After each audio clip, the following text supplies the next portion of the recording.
বন্ধুরা আজকে এক্সপ্লেন করতে যাচ্ছি 2000 সালে রিলিজ হওয়া মালেনা মুভি। এই মুভিতে দ্বিতীয় বিশ্বযুদ্ধের সময়ের একটি কাহিনী দেখানো হয়েছে। মুভির শুরু অ্যাটলির একটি শহর থেকে। এখানে 40 বছর বয়সী একটি সুন্দরী মহিলাকে দেখা যায়। সে একাই থাকতো। এই মহিলা ছিল এই শহরের সবচেয়ে সুন্দরী নারী। এখানকার সমস্ত ছেলেরা তার সৌন্দর্যের উপর ক্রাশ ছিল। সবাই শুধু তাকিয়ে দেখতো। সবাই মনে মনে চাইতো এই নারী যেন তার হয়ে যায়। আর তাই এই শহরে অন্য মহিলারা তার উপর জেলাস করতো। এই শহরের একটি 12 বছরের ছেলে রেনাটো থাকতো, যে সদ্য সবকিছু বুঝতে শিখেছে। আর সে মেলানা থেকে বয়সে অনেক ছোট ছিল। একদিন রেনাটো একটি নতুন সাইকেল কিনে আর সে তার বন্ধুদের দেখাতে যায়। তার বন্ধুরা বলে, শুনেছি এখনই এখান থেকে মালেনা আসবে। তারপর সবাই মিলে রাস্তার পাশে মালেনার জন্য অপেক্ষা করতে থাকে। এরপর মালেনা ওখান দিয়ে যাচ্ছিল আর সবাই তাকে দেখতে থাকে। রেনাটো তার দিকে তাকিয়ে থাকে। ওর চোখ যেন অন্যদিকে সরছেই না। মালেনা ওখান থেকে চলে যাচ্ছিল, তো রেনাটো আর তার বন্ধুরা মালেনাকে ফলো করতে করতে শহরের দিকে চলে যায়। মালেনার বাবা একজন টিচার আর সে রেনাটো আর তার বন্ধুদের পড়াতো। এই টিচার কানে একটু কম শুনতো।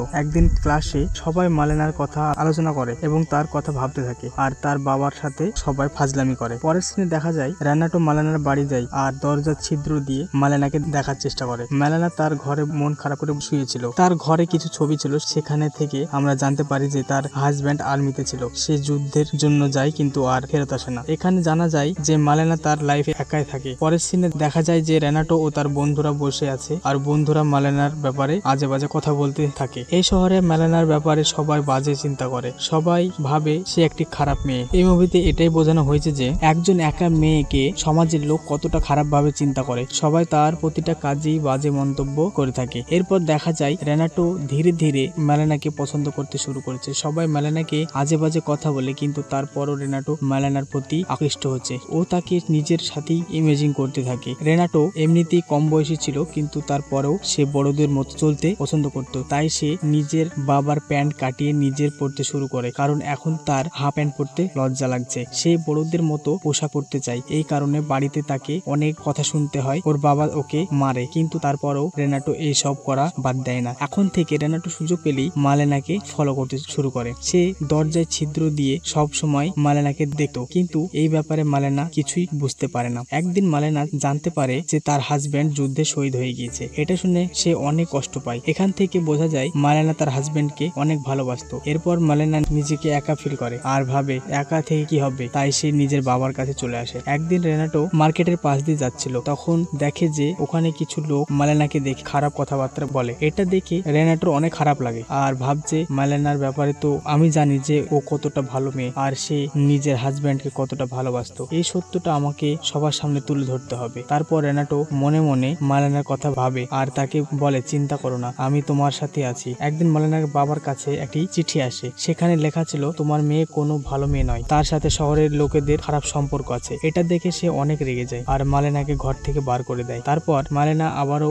একা হয়ে যায়। সে নিজের ঘরে একাই থাকতে শুরু করে। রেনাটাও তার ঘরে আসে তাকে দেখতে। তখন রেনাটো দেখে যে এখানে মালেনা একজন পুলিশ অফিসারের সাথে ছিল। দেখে মনে হচ্ছে তারা দুজন অনেক আগে থেকেই পরিচিত আর তাদের মধ্যে সম্পর্ক রয়েছে। এটা দেখে রেনাটো অনেক কষ্ট পায় আর ভাবতে থাকে, আমি তো তাকে একটি ভালো মেয়ে ভেবেছিলাম। এরপর ওই পুলিশ অফিসার ঘরের বাইরে আসে। রেনাটো তখনও ওখানে একটি গাছের আড়ালে লুকিয়েছিল। তখন ওখানে একজন ডক্টর আসে আর পুলিশ অফিসারকে বলে, মালেনা আমার গার্লফ্রেন্ড, তুমি এখানে কি করছো? তারপর এদের দুজনের মধ্যে মারামারি শুরু হয়। এরপর এই কথা পুরো শহরে ছড়িয়ে পড়ে যে মালেনার সাথে একজন বিবাহিত ছেলের অ্যাফেয়ার রয়েছে। এই কারণে তার জেলও হতে পারে। এই ব্যাপারটা নিয়ে মালেনা অনেক টেনশনে পড়ে যায়। তাই সে একজন উকিলের সাহায্যে কেস করে। এরপর সে কোর্টে যায় আর মালেনার উকিল কেস জিতে যায়, মানে মালেনা জিতে যায়। ওই ডক্টর হেরে যায়। তারপর ওই উকিল মালেনার ঘরে আসে আর তার সাথে জোর জবরদস্তি করে। মালেনা তাকে আটকানোর চেষ্টা করে, কিন্তু তারপরও সে শোনে না। এইসব রেনাটো দেখছিল। এইসব দেখে সে ভয় পেয়ে যায়। পরের দিন মালেনার কাছে খবর আসে যে তার বাবা প্লেন ক্র্যাশে মারা গিয়েছে। এটা শোনার পর ও আরো ভেঙে পড়ে। আস্তে আস্তে মালেনার কাছে টাকার সংকট দেখা দেয়। তখন মালেনা ভাবতে থাকে যে সবাই যখন আমাকে খারাপ ভাবছে, তাহলে আমি খারাপই হয়ে যাই। সে নিজের চুল কেটে ছোট করে ফেলে। এইসব রেনাটো দেখে মনে মনে অনেক কষ্ট পায়। যখন মালেনা খারাপ হয়ে যায়, তো শহরের অনেক লোকজন তার কাছে আসতে শুরু করে। এই ব্যাপারে ওই লোকদের ওয়াইফরা অনেক রেগে যায়। তারপর সবাই একসাথে মিলে প্ল্যান করে মালেনাকে অনেক মারধর করে শহর থেকে বের করে দেয়। এর কয়েকদিন পর দেখা যায় মালেনার হাজবেন্ড বেঁচে আছে। কেউ হয়তো তার মৃত্যুর ব্যাপারে গুজব ছড়িয়েছিল। সে নিজের ঘরে গিয়ে মেলানাকে খুঁজতে থাকে, কিন্তু মেলানাকে কোথাও খুঁজে পায় না। লোকটা মেলানাকে এখানে সেখানে খুঁজে বেড়ায়, কিন্তু কেউ কিছুই বলতে পারে না। তখন কয়েকজন বলে, তোমার ওয়াইফ একজন বাজে মেয়ে, সে আর এখানে থাকে না, এখানকার মহিলারা বের করে করে দিয়েছে। তারপর লোকটা তার কিছু বন্ধুদের কাছে যায়, কিন্তু তার বন্ধুরাও মেলানার ব্যাপারে খারাপ মন্তব্য করে, বলে কেমন হাজবেন্ড তুমি যে নিজের ওয়াইফকে সামলাতে পারো না। এরপর ওদের মধ্যে মারামারি হয়। এইসব রেনাটো দেখছিল, তার অনেক খারাপ লাগে। রেনাটো ভাবে এখন সময় হয়ে গিয়েছে লোকেদের জানানো যে মেলানা কেন খারাপ হয়েছে। সে মেলানার হাজবেন্ডকে একটা চিঠি লিখে সেখানে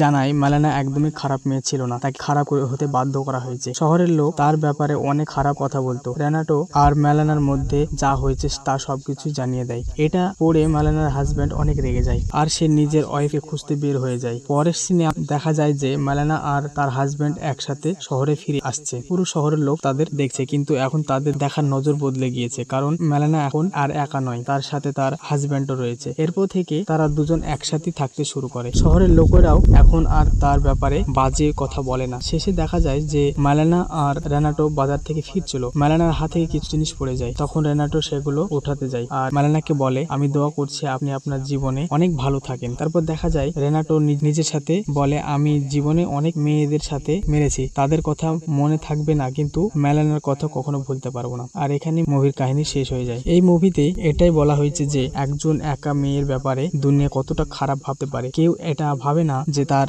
জীবনের সমস্যাটা কোথায়। লোকেদের বাজে মন্তব্য শুনে সেই মেয়েটির কতটা খারাপ লাগতে পারে তা কেউ চিন্তাও করে না। কারোর সাথে এতটা খারাপ আচরণ করা উচিত নয় যে সে খারাপ হতে বাধ্য হয়। বন্ধুরা, ভিডিওটি কেমন লেগেছে কমেন্ট করে জানিয়ে দিন, ভিডিওতে লাইক করে দিন আর মজাদার মুভির এক্সপ্লেনেশন দেখতে চ্যানেলটিকে সাবস্ক্রাইব করতে ভুলবেন না। Thank you so much. দেখা হচ্ছে পরের ভিডিওতে। বাই।